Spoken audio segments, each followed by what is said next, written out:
Abra sua Bíblia e vamos ler o texto de Marcos, capítulo 10. Tem que organizar aí, Edson.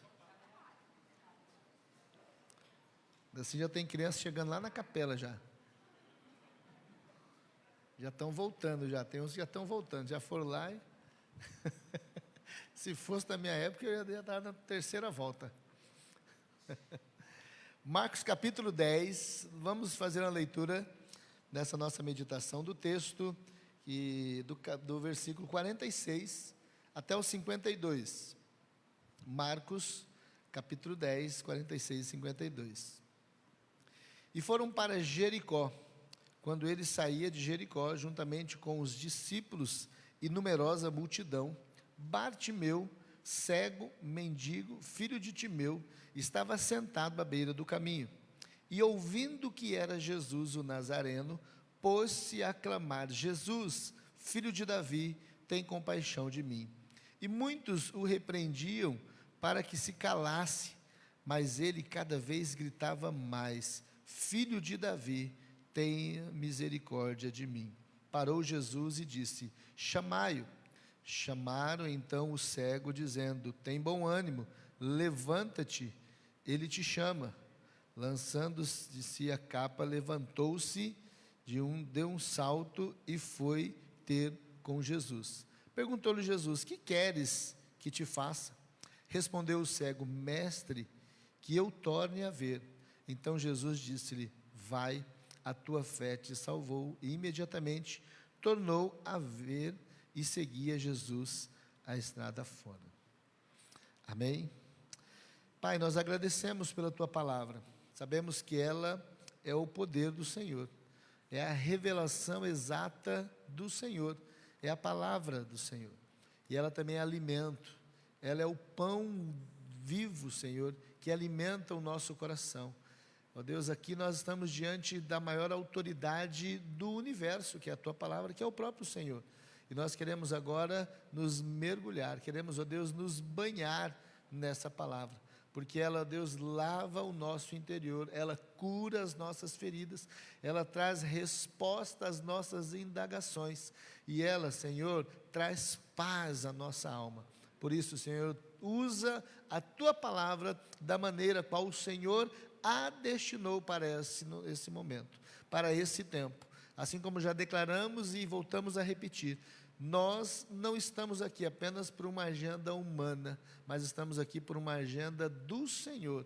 E, ó Deus, é o Senhor que nos serve da tua palavra. Por isso, fique à vontade entre nós. Ó Deus, esteja passeando, falando, ministrando aos que estão aqui, como também aos que estão nesse ambiente de transmissão, que sejam também visitados. E, ó Deus, e a tua revelação venha ao nosso coração. Dependemos do Senhor. Eu me coloco atrás, ó Deus, da cruz, ó Deus, que é a representação do Senhor, a autoridade do Senhor, a revelação maior do Senhor. Ó Deus, e assim fale através da minha vida, e toda glória e toda honra seja dada a Ti. Em nome de Jesus aqui oro. Amém. Amém. Eu quero apresentar um título para essa nossa reflexão, que é Bartimeu, atraindo a atenção de Jesus. Bartimeu, porque é através da experiência, né, desse homem, desse ex-cego, ainda cego, né, mas o que o tornou, né, um ex-cego foi justamente, né, o que o levou, né, o que foi a mudança da sua vida, foi que ele conseguiu atrair a atenção de Jesus. Eu quero voltar a nossa atenção ao verso 51, uma parte desse verso 51, onde há uma pergunta feita por Jesus àquele homem, e a pergunta de Jesus a ele é: que queres que te faça? Essa pergunta eu quero transferir a você, essa pergunta serve a nós, né? O que você quer, o que você deseja que Jesus te faça? Qual o maior desejo, ou talvez esse seu maior desejo seja agora, nesse momento, uma grande necessidade que você tem, mas a pergunta, ela atravessou anos e anos né, e chega agora aos nossos ouvidos, ela ecoa desde aquele tempo, quando primeiro ecoa aos ouvidos de Bartimeu, e ele chega aos nossos ouvidos, a pergunta do Senhor: que queres que te faça? Você ouvindo de Jesus essa pergunta, qual seria a sua resposta?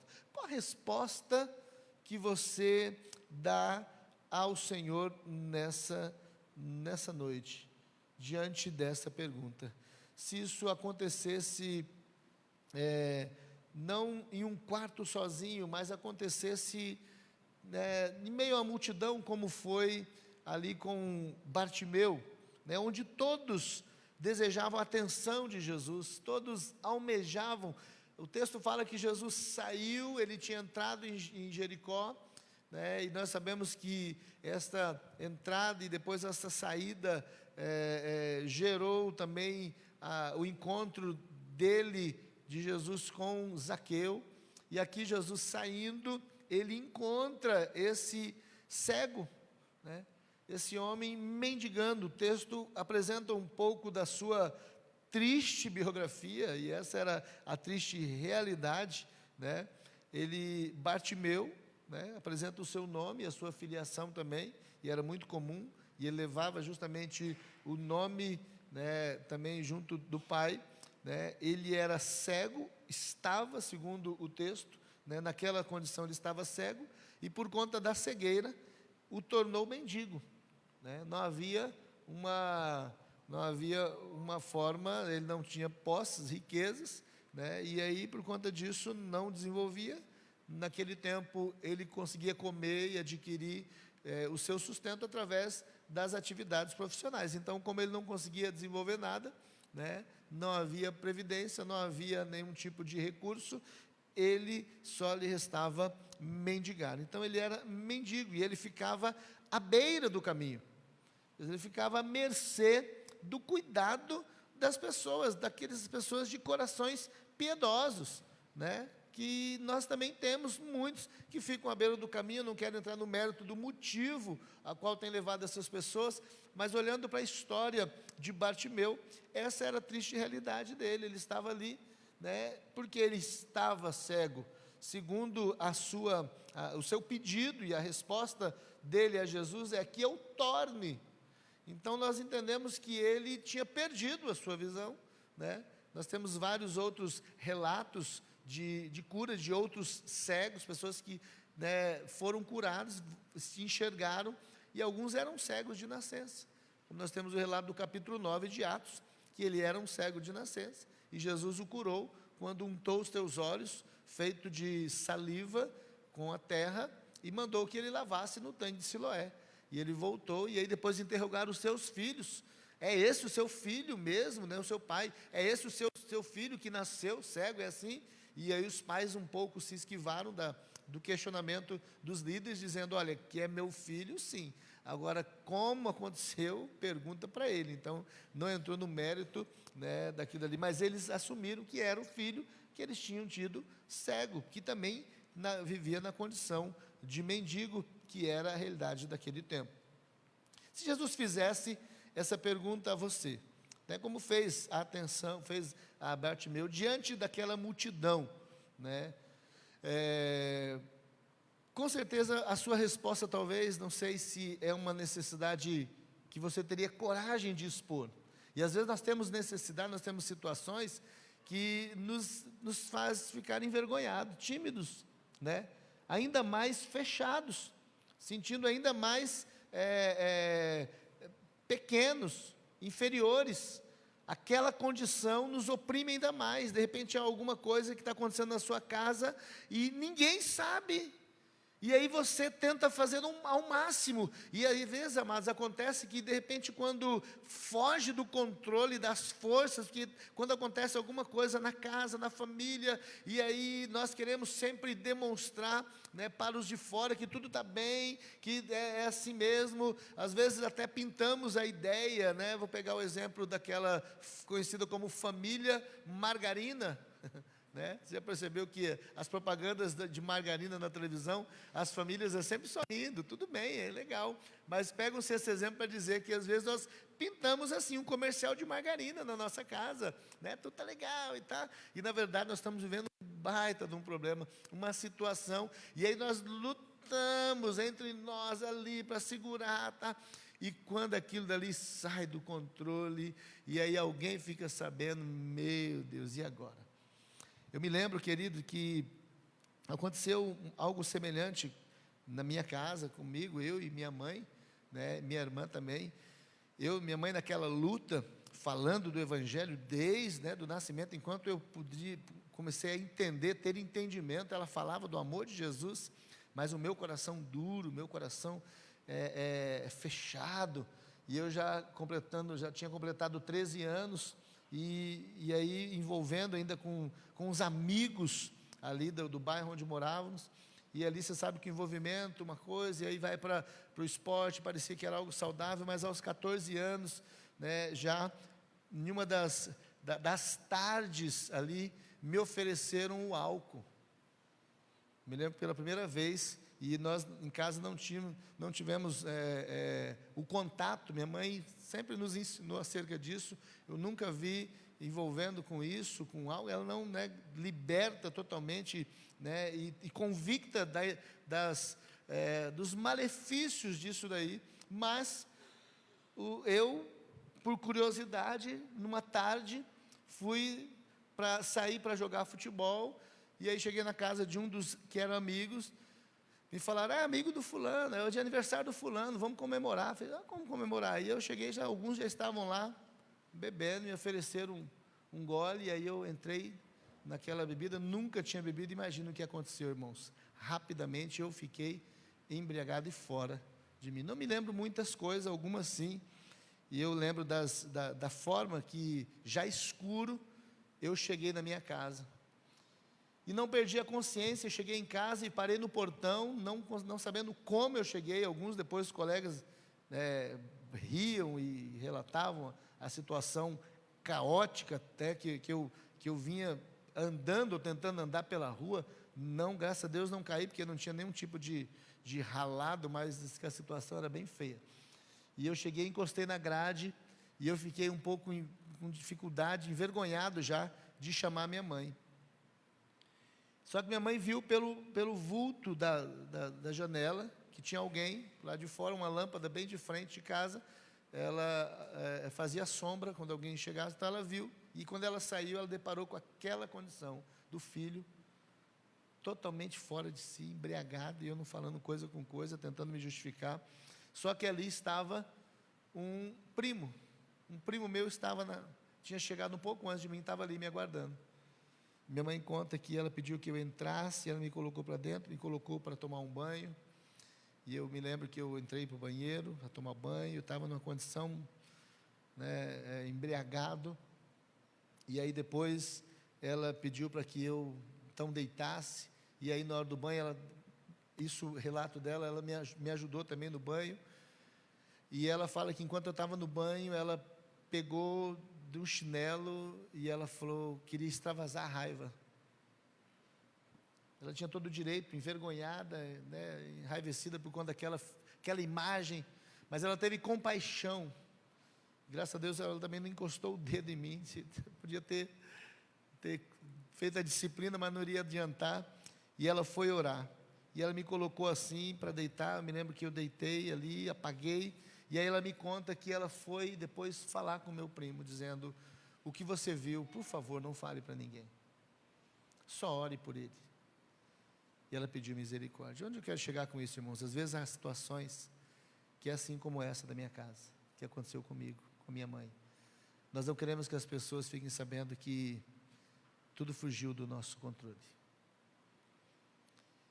Enquanto minha mãe não perdeu aquela vergonha e teve a coragem de entender que ela precisava expor aquilo diante, principalmente do Senhor, em oração, em clamor, em se derramar e não tentar esconder. Se ela esconder, seria pior. E aí depois nós tivemos uma conversa, depois que eu despertei de madrugada, ela estava orando por mim, e ela me contou depois sobre aquilo dali. E às vezes é isso, nós queremos que Jesus age na nossa vida, mas que Ele não expõe o nosso problema ou a nossa dor diante das multidões. Nós queremos sim responder, temos muitas coisas a colocar, talvez uma lista. Quando Jesus fala, o que queres que eu te faça? Talvez você tenha uma lista. Mas aqueles que são conhecidos como os mais graves diante de qualquer pessoa, não. Nós não teríamos alegria e nem mesmo a facilidade de descrever com alegria, né, esses problemas. Esse texto vai nos levar a pensar por que Bartimeu ele conseguiu atrair a atenção de Jesus, né? O que um mendigo, um homem cego, fez para receber ter um grande privilégio de ter um espaço VIP na agenda de Jesus. E às vezes o que nós precisamos é isso, irmãos. O que vai mudar a história da nossa vida, o que vai atrair a nossa atenção, né? Atrair a atenção de Jesus para nós, para você, não é que Ele esteja fechado. Jesus não está com a sua agenda fechada apenas para atender pastores, para atender alguns líderes, para atender pessoas que estão há mais tempo frequentando igrejas, ou talvez foram batizadas, mas não, Ele está aberto a atender a todas. Mas o que é preciso fazer, o que nós aprendemos ou podemos aqui aprender com Bartimeu, ele atraiu a atenção de Jesus. Eu quero destacar 3 importantes características que vão servir também para nós. Eu quero que você observe comigo esse texto. O versículo 47, a parte A do versículo 47, eu destaco aqui a primeira característica muito importante que nós vemos na vida de Bartimeu, para que ele pudesse ter atraído a atenção de Jesus e o Senhor ter mudado a história da sua vida. Eu acredito que mudou da sua família, mudou também da sua descendência, porque eu tenho certeza que o texto não fala se ele era casado, se ele tinha filhos, mas com certeza a história da vida dele dali para frente mudou completamente. Então a primeira característica que nós destacamos nesse versículo 47, a parte A diz que ouvindo que era Jesus de Nazaré, começou a clamar. Amados, o que nós aprendemos é que Bartimeu, ele valorizou a presença de Jesus. Para atrair a presença de Jesus, nós precisamos primeiro valorizar a presença dele. É interessante, eu quero voltar novamente ao versículo 46, que diz que Jesus estava saindo daquela cidade de Jericó, juntamente com ele os seus discípulos, e como era comum, segundo o ministério, bem conhecido já em todos os povoados, aquelas circunvizinhança, uma numerosa multidão. E havia na porta daquela cidade, como era de costume, as pessoas necessitadas, entre elas os cegos, os mendigos, pessoas que não tinham condição, que necessitava da boa vontade, do amor das pessoas, por conta de situações que estavam acima, talvez, da sua força. E aí estava ali entre aquela numerosa multidão também de pessoas necessitadas, esse homem chamado Bartimeu. E ele ouviu que era Jesus de Nazaré. Ele ouviu que era Jesus, e por isso ele começou a clamar. Assim como naqueles dias, poucos são aqueles que têm valorizado, têm dado a devida atenção a Jesus. Eles sabem que Ele cura, eles sabem que Ele liberta, já viu muitos testemunhos, já foi testemunha, já ouviu muitos relatos, mas, querido, a nossa agenda nos leva para outra direção. O grande problema é que nós, na forma que deveríamos dar toda a nossa atenção, o nosso valor, nós levamos de uma maneira qualquer. Aquele homem começou a valorizar. O texto fala que aquele homem começou a clamar. Bartimeu estava em meio a uma multidão, que podia até mesmo ver Jesus, mas aquela multidão não tinha interesse em valorizar aquele a quem eles estavam vendo. E o grande problema é esse, é que nós, diferentemente de Bartimeu, podemos até enxergar os milagres de Jesus, o que Ele fez, mas poucas vezes nós temos valorizado a sua presença. Às vezes achamos justificativas, desculpas, para ir em outros lugares, para fazermos outras coisas. O Senhor não manifesta a tua presença, Ele não somente declara a sua presença quando nós estamos aqui numa reunião como essa, apesar dEle ter dito, onde estiverem 2 ou 3, reunidos em meu nome, aí estou eu no meio deles. Mas muitas vezes nós chegamos num lugar como esse, nós tiramos um tempo, saímos da nossa casa, mas outros afazeres, ou até mesmo o nosso celular, ou talvez a nossa mente está na segunda-feira, está na terça-feira, está talvez no jogo, está talvez no passeio, está em outro lugar, mas não está onde deveria, valorizando a presença de Jesus. E o que é valorizar a presença do Senhor? Isso se aplica depois às nossas escolhas, se aplica às nossas atitudes, aquilo que nós fazemos e, consequentemente, aos resultados que colheremos. Quando se valoriza, mas as pessoas falam, Jesus ele faz acepção, ele cuida de uns e de outros não. Quer dizer, ele tem uns como queridinho, não, querido, aquele que valoriza a sua presença. Aquele que ouve, Jesus fala assim, aquele que ouve as minhas palavras e as pratica, será semelhante ao homem prudente, que edificou a sua casa sobre a rocha.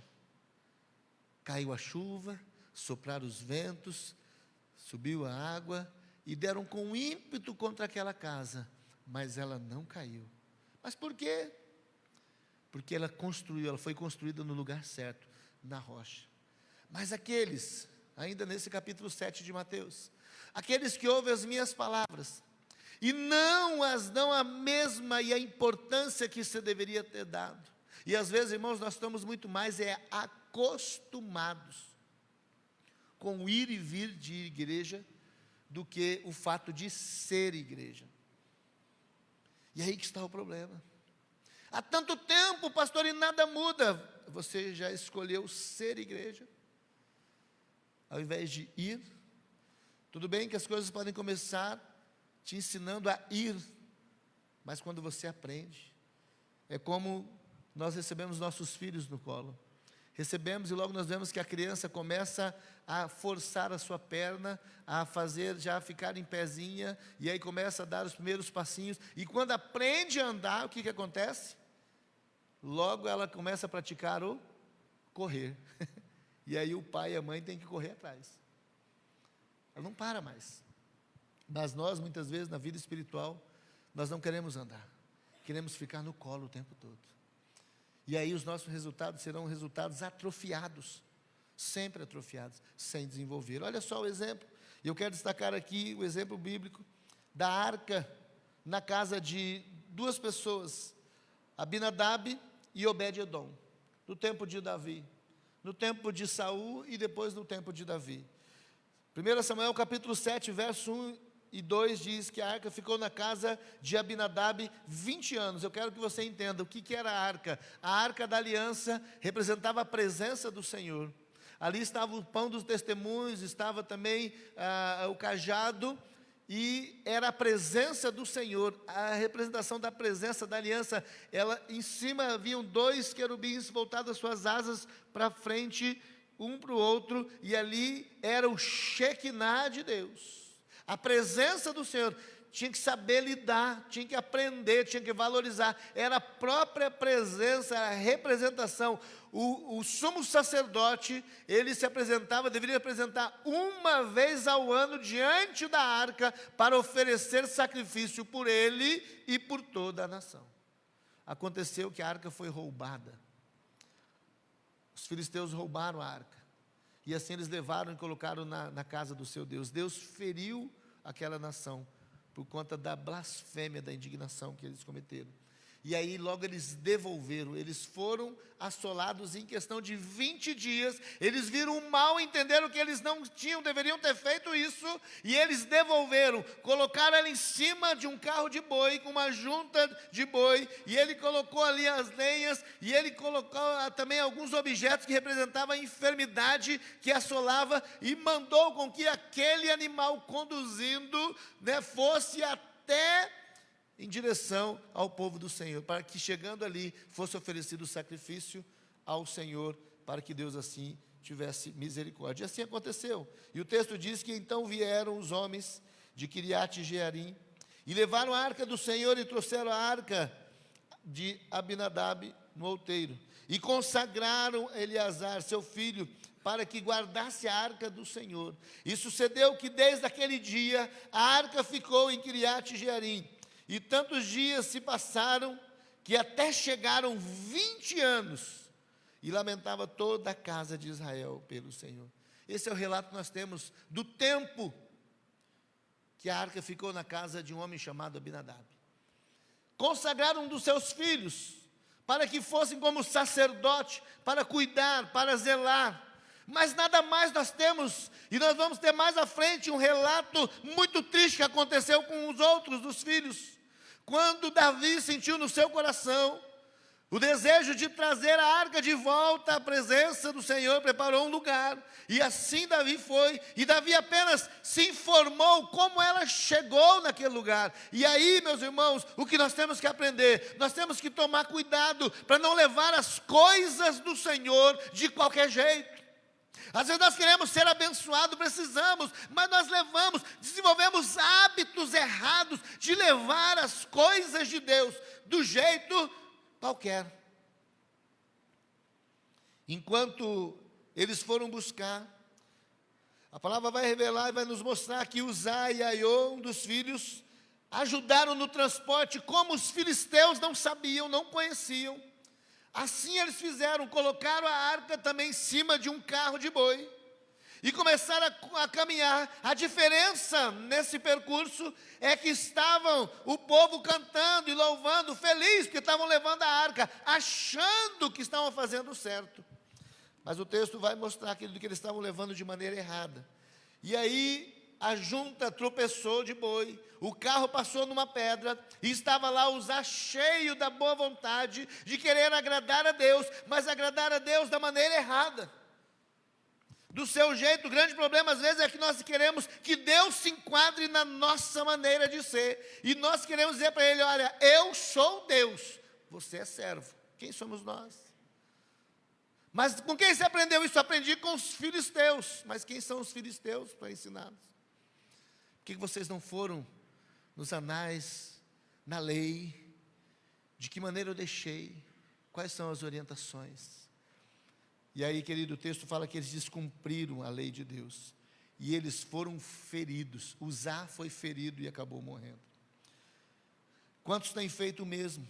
Desprezam o Senhor, não dão devido valor à palavra, à oração, ao culto. Deixam as coisas do Senhor virar rotina, como encontro social de finais de semana, e por isso nada acontece, ou pior, sempre o ruim acontece, porque o inimigo muitas vezes usa da sua sutileza, e muitas vezes não é nem o inimigo, irmãos, é a própria maneira errada de conduzir, que nos leva a um final errado. Ah, foi o inimigo que colocou uma pedra perto da junta de boi? Não. Era a maneira errada. De que maneira tinha que ser transportado os sacerdotes levitas? A arca foi construída e foi colocada. O Senhor, quando mandou que a arca fosse construída, o modelo, o molde, o desenho, ela tinha 2 argolas de um lado e do outro, eram 4 argolas, e entre aquelas argolas era passado o varão, que também tinha sido feito para colocar, e um sacerdote levita pegava a arca aqui na frente, e o outro pegava atrás, e ela era transportada pelos homens. No entanto, que quando você dá uma olhada lá em Josué, o Senhor disse a Josué: quando aqueles que estão levando a arca pisarem com os pés no Jordão, eu vou segurar e vou represar, e o povo vai passar em terra seca. E foi assim que aconteceu. Mas lá na frente, Uzá, Aiô, Davi também ficou assustado, quiseram fazer da vontade deles. Tome cuidado, irmãos, porque nós muitas vezes não temos valorizado a presença do Senhor. E aí eu quero que você olhe agora também em 1 Crônicas capítulo 13, 14, vai falar aqui um outro exemplo, um homem chamado Obed-edom. Aconteceu próximo esse acidente, esse incidente da casa desse homem chamado Obed-edom. O que aconteceu, Davi? O rei mandou parar aquela comitiva, pegar aquela arca e colocar na casa de Obed-edom. Ele era um estrangeiro. Se tivesse que acontecer alguma coisa, que acontecesse com um estrangeiro. Mas Obed-edom, ele foi aprender. E o texto vai dizer que a arca ficou na casa dele apenas 3 meses. Tinha ficado 20 anos na casa de Abinadab. E na hora de transportar, ele perde um dos seus filhos, porque eles descumpriram. Eles feriram o Senhor. Eles agrediram ao Senhor. Eles não atraíram a presença do Senhor. E querido, o texto fala que assim ficou a arca de Deus da família de Obed-edom, 3 meses em sua casa. E o Senhor abençoou a casa de Obed-edom e tudo quanto tinha. O que nós entendemos, amados, Deus fez acepção de pessoas? Não. Com certeza, diante daquele fato, diante de toda aquela tragédia, Obed-edom falou: eu não posso receber de qualquer maneira, eu não posso lidar de qualquer maneira. O grande problema, irmãos, é que nós achamos que nós já sabemos tudo do Senhor e esquecemos que a palavra diz, o próprio Jesus se revela a ele dizendo que ele é uma fonte inesgotável. Aquele que beber da água que eu der, rios de água viva fluirão do seu interior. Como eu posso esgotar uma fonte? Jamais. Então, se hoje eu bebi dessa água, se hoje eu me saciei dessa água, amanhã eu tenho que beber de novo, tenho que me saciar de novo. Deus tem coisa nova, mas as pessoas não querem. Nós estamos preocupados nesse tempo de como será o nosso recurso, como será a nossa casa, como será o nosso passeio, como serão os nossos negócios, como serão isso, aquilo, mas nada de buscar ao Senhor. Mas a resposta é essa. Muitas vezes temos a resposta como a resposta que foi de Uzá e não a de Obed-edom. A diferença da arca na casa de Abinadab e na casa de Obed-edom foi o posicionamento. Assim que a arca adentrou na casa de Obed-edom, ela recebeu um lugar de honra. Você tem dado um lugar de honra na presença de Jesus? Jesus tem um lugar de honra no seu coração. Ele é o primeiro. Ou ele é aquele que é lembrado quando você está com a corda no pescoço, com a água no nariz? Tudo bem que você lembre e busque, mas não viva assim, meu irmão. Há uma diferença entre aqueles que estavam na comitiva de Jesus, acompanhando, já tinham caminhado quantos quilômetros com Jesus, mas nem sequer ouviu de Jesus algo que poderia mudar a sua história, e nem mudou. Só foram meros viajantes, curiosos. Enquanto que Bartimeu, quando ele ouviu que era Jesus, o texto fala que ele começou a clamar. Querido, o que tem faltado para nós é fazer como esse homem, não ter vergonha das nossas fraquezas, das nossas misérias, e começar a clamar diante do Senhor. A primeira característica que nós temos é essa. Segunda, versículo 47, a parte B. Jesus, filho de Davi, tem misericórdia de mim. A segunda característica desse homem que atraiu a presença de Jesus é que Bartimeu, ele reconheceu o senhorio de Jesus. Irmãos, tem aqueles que até valorizam a presença de Jesus, mas eles ainda não conseguiram reconhecer que Jesus é o Senhor. Eles querem Jesus como Salvador, aquele que vai mudar a história, aquele que vai mudar talvez o caminho, vai curar, vai libertar, mas não aquele que vai governar. Bartimeu reconheceu o senhorio de Jesus. Bartimeu, ele usa o termo Jesus, filho de Davi. Eu quero que você preste atenção nisso. Ele dizendo assim, filho de Davi. Jesus, filho de Davi. Ele fez referência a Jesus, lembrando da sua genealogia aqui na terra, reconhecendo como Messias, enviado pelo Pai. Ele fez menção da profecia do profeta messiânico Isaías, em capítulo 11, no verso 1, que diz, porque brotará um rebento do trono de Jessé, e das suas raízes um renovo frutificará. Ele começa a lembrar, ele tinha ouvido falar que era Jesus, ele tinha guardado no seu coração que aquele era o Messias. Para muitos que estavam andando com ele, eles estavam investigando. Muitas vezes, irmãos, nós até queremos a presença de Jesus, mas nós queremos a presença de Jesus para investigar, e aí nós perdemos tempo. Nós temos que valorizar a presença de Jesus para nos prostrar, para reverenciar, para reconhecê-lo como Senhor. Ele tem sido o Senhor da sua vida. Ele reconheceu como Senhor. E a palavra Senhor na Bíblia é Adonai. Aqui nesse tempo, Adonai se refere como amo, como proprietário, como dono. E é isso que ele estava dizendo: tu és o dono da minha vida, tu és o dono do meu coração. Você tem falado isso, irmãos? Às vezes nós queremos que Jesus seja apenas aquele que vai nos dar uma direção para que os nossos negócios dão uma alavancada. Mas Jesus, Ele quer o seu coração. Por isso Ele fala: filho meu, dai-me o teu coração. Fundamento da revelação do Novo Testamento, a base é o senhorio de Jesus e a nossa submissão a Ele. Mas tem pessoas que ainda não provaram isso, irmãos. Não sabem o que é ter o senhorio, entregar o senhorio. A Ele foi dado um nome, que é acima de todo nome. Paulo diz isso à igreja de Filipenses, capítulo 2. Que ao nome de Jesus se dobre todos os joelhos dos que estão no céu, na terra e debaixo da terra. E toda língua confesse que Jesus é o Senhor. Jesus precisa ser o Senhor. Bartimeu começa a fazer de forma diferente. Algumas pessoas o chamavam apenas como filho de José. Até chamavam como Nazareno, talvez de uma forma muito pejorativa, por conta da cidade que não tinha expressão nenhuma. Mas Bartimeu faz diferente. Ele o reconhece como filho de Davi, o Messias prometido, o Senhor. Ele é o Senhor da sua vida. Muitos querem ser apenas salvos por Jesus, mas não querem que Ele seja o seu Senhor. Bartimeu o reconheceu como Senhor. Essa é a segunda, irmãos, segunda característica.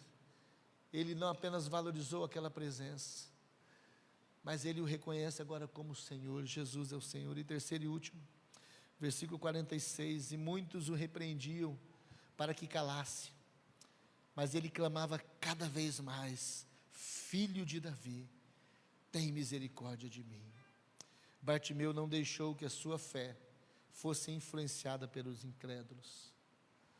Irmãos, nós estamos rodeados de pessoas que vão te ajudar na caminhada, vão te levar a cada vez estar mais firme em Jesus. Mas você também nós estaremos rodeados de pessoas que vão dizer: não, isso aí é mentira, porque elas não conseguem crer, porque elas não querem, como o jovem rico, não querem abrir mão, e por isso querem que você também seja como uma delas. Tome cuidado com aqueles que ainda são incrédulos e não querem ter os olhos abertos. Não dê ouvido às pessoas que não acreditam que Jesus tem poder para responder às suas orações. Aquele homem estava pedindo misericórdia para a expressão da misericórdia revelada em nós, que era Jesus. Tenha misericórdia de mim.